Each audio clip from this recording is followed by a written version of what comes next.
साथियों नमस्कार। अखबार में आपने पढ़ा होगा कि एनसीईआरटी की पुस्तक में 8वीं और 11वीं की एनसीईआरटी की पुस्तकों में जो पढ़ाया जा रहा है उसमें शराब परोसी जा रही है और वाइन पी जा रही है, मांस खाया जा रहा है। हम बच्चों को क्या संस्कार दे रहे हैं? इसी दौरान खबर यह आई कि 10वीं के अंग्रेजी के पाठ में रशियन लेखक की एक ड्रामा द प्रपोजल को पढ़ाया जा रहा है।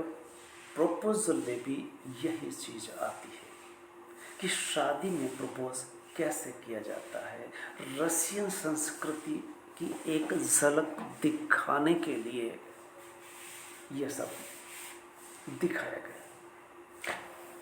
किसी भी समाज में शादी विवाह और शादी विवाह की रस्म इतनी चर्चित पॉपुलर हुआ करती है कि हर कोई किसी भी देश की बात तो दूर, हम अपने ही देश में अपने ही प्रदेश में कुछ 150-200 किलोमीटर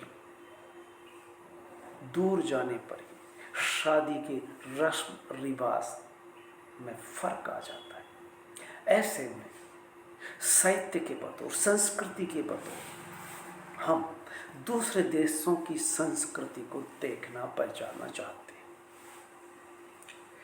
बेशक विवाद क्यों उठा कि वह बच्चों को क्या पढ़ाएं, कैसे पढ़ाएं और कितना पढ़ाएं, कितना बताएं और कितना छुपाएं कि अगर शराब परोसी जा रही है, वाइन पी जा रही है और दूल्हा दुल्हन किस कर रहे हो, ऐसे में बच्चों को कितना क्या पढ़ाया जाना चाहिए। बेशक ये आज विवाद उठा है। इसमें दूसरा पक्ष ये होता है कि जब ये पाठ्यक्रम में लगाया गया और जिस कमेटी ने इसको लगाया गया था उनका भी पक्ष पूछा जाना चाहिए। केवल ये कह करके विवाद खड़ा करना कि इसमें शराब परोसी जा रही है, वाइन पी जा रही है और किस किया जा रहा है, तो इसी बात पर इसके किंतु परंतु आदर्श और व्यावहारिक पहलू पर हम विचार कर सकते हैं कि इस तरह के विवाद क्यों कर खड़े होते हैं। ड्रामा में वाइन चीयर्स करते हैं, दूल्हा दुल्हन किस करते हैं, शिक्षक इसे इस तरह से नहीं पढ़ा पाते, इस हिस्से को छोड़ देते हैं या गोल मोल तरीके से बताया करते हैं।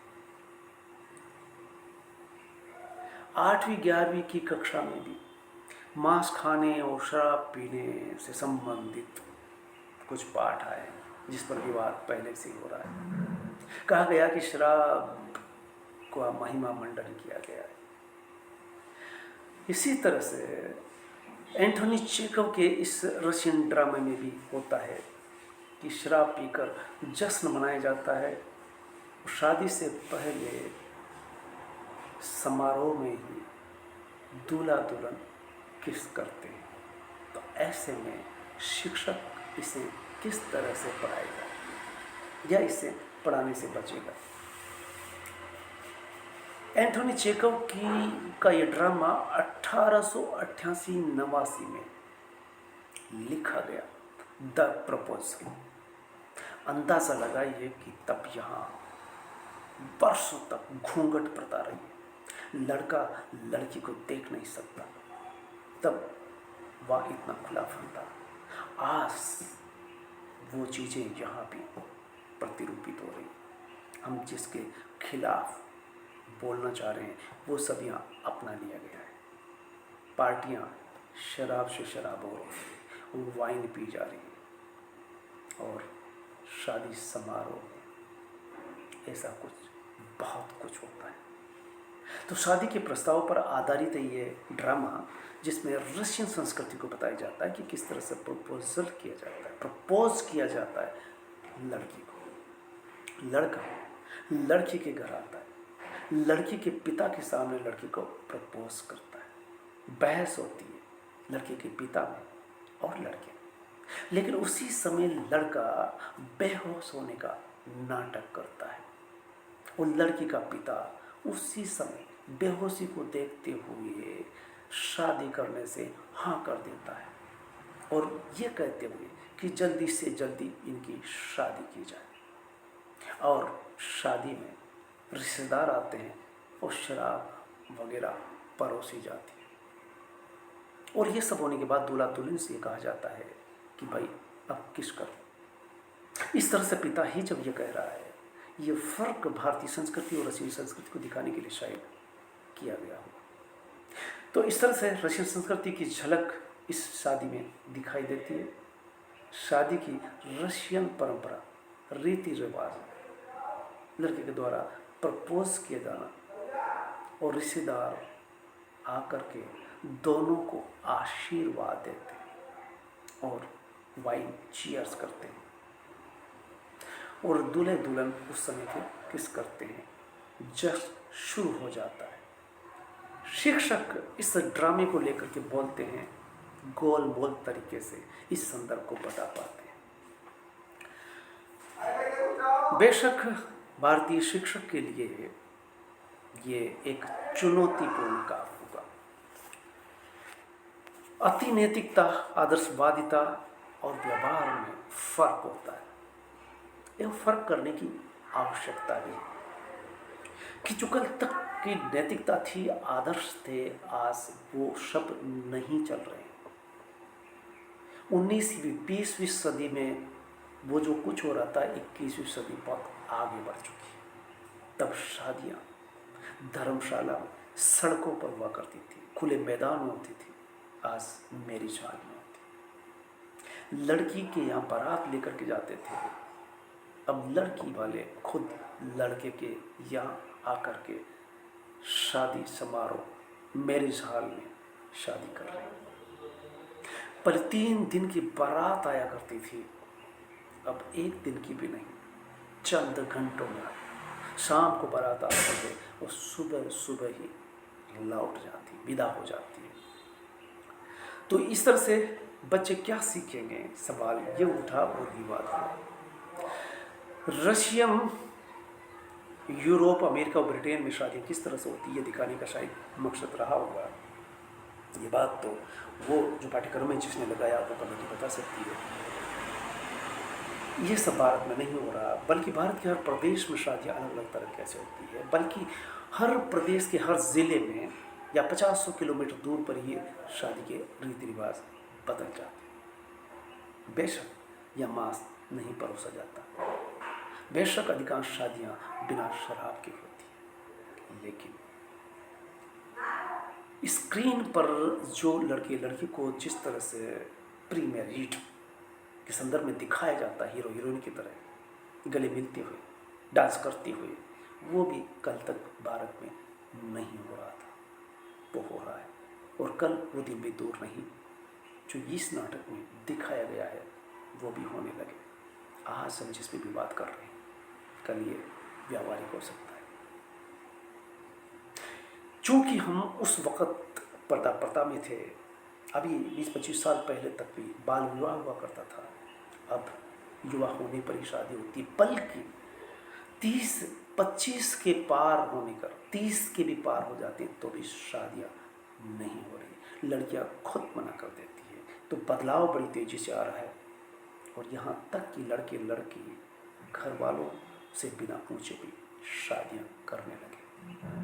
तो ऐसे में बदलाव 21वीं सदी में भारतीय रीति रिवाज, संस्कृति, नीति, नैतिकता है, ये अब कल की बात हो चुकी है। ये कहने की, हाथी के दांत दिखाने की और खाने की और जैसी बात है। हम विवाद कर सकते किसी भी बात पर, लेकिन व्यवहार में क्या हो रहा है ये भी देखने की जरूरत है। माना कि यहाँ शराब नहीं पी जाती, गुजरात, बिहार, इन दोनों प्रदेशों में और भी कुछ प्रदेश है जहाँ शराब पर प्रतिबंध है, लेकिन इसके बावजूद क्या गुजरात और बिहार में शराबबंदी के बावजूद शराब नहीं पीते? ये सरकारी मसले का और कानून का मसला है। कि बंदी के बावजूद भी वहाँ शराब मिलती है। ये दूसरी बात है कि उसकी कीमत बढ़ जाती है। किस करना यहाँ भी अब आम हो चला है। आप किसी भी बगीचे में जाकर के देख लीजिए, सार्वजनिक पार्क में एक सामान्य आदमी, अधेड़ आदमी, बुजुर्ग आदमी का वहाँ गुजरना मुश्किल हो जाया करता था। आज से 20 साल पहले मैं इलाहाबाद गया और उस पार्क में घूम रहा था, इलाहाबाद के पार्क में, तो लड़के लड़की दोनों पास बैठ कर जिस तरह से यही सब कर रहे थे, तब देखा जा रहा था कि चौकीदार कहाँ हैं। चौकीदार डंडा फटकारता हुआ आता है और 10-20 रुपये उनसे लेकर के उनकी तरफ पीठ कर लेता है। ये 2 दशक पहले की बात है।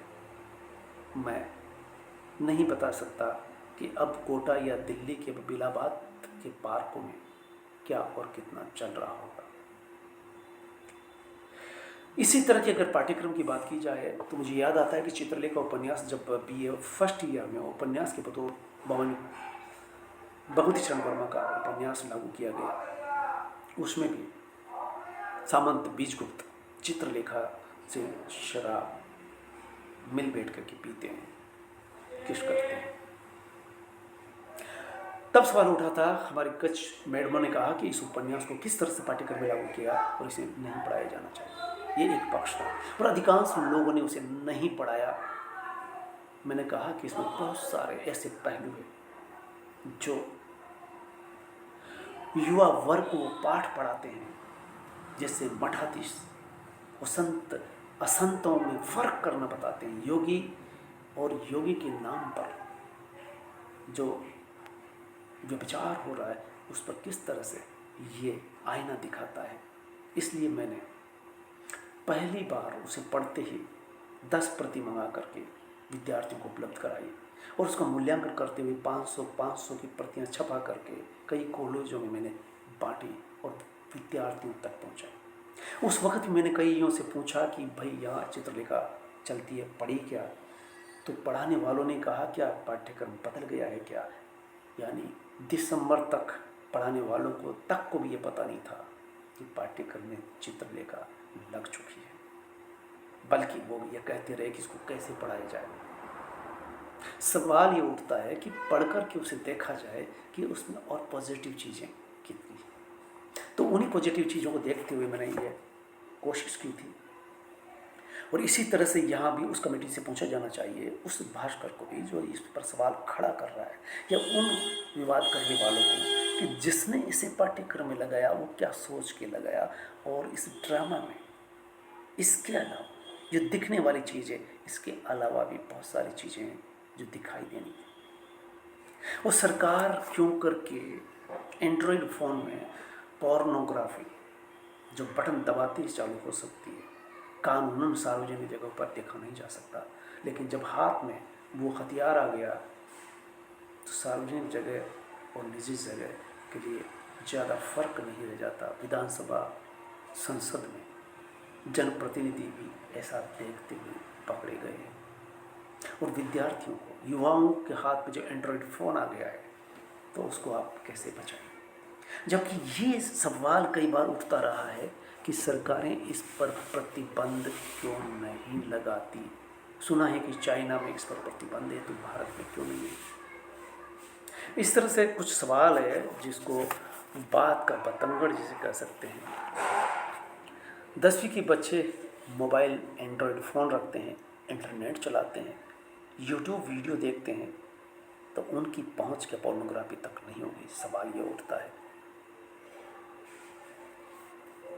संसद विधानसभाओं में जब ये हो रहा है, ये एक पक्ष है। दूसरा पक्ष में ये कहना चाहता हूँ कि उनसे पूछा जाना चाहिए, जिन्होंने कमेटी ने इसे लागू किया था, वो बता सकेगी कि एक पक्ष ये है तो इस ड्रामे का एक दूसरा पक्ष भी है, सांस्कृतिक पहलू, दूसरे देश की उस संस्कृति से रूबरू कराना कि क्या फ़र्क है। और वो भी 1888-89 में, जबकि आज हम 200 साल बाद उस चीज़ तक पहुंच पाए। और अब हम 3 दिन की जो शादियां, 3 दिन की जो बारात आया करती थी, अब महज 1 दिन की नहीं, 5-6 घंटे में ही 12 फीदा हो जाया करती है।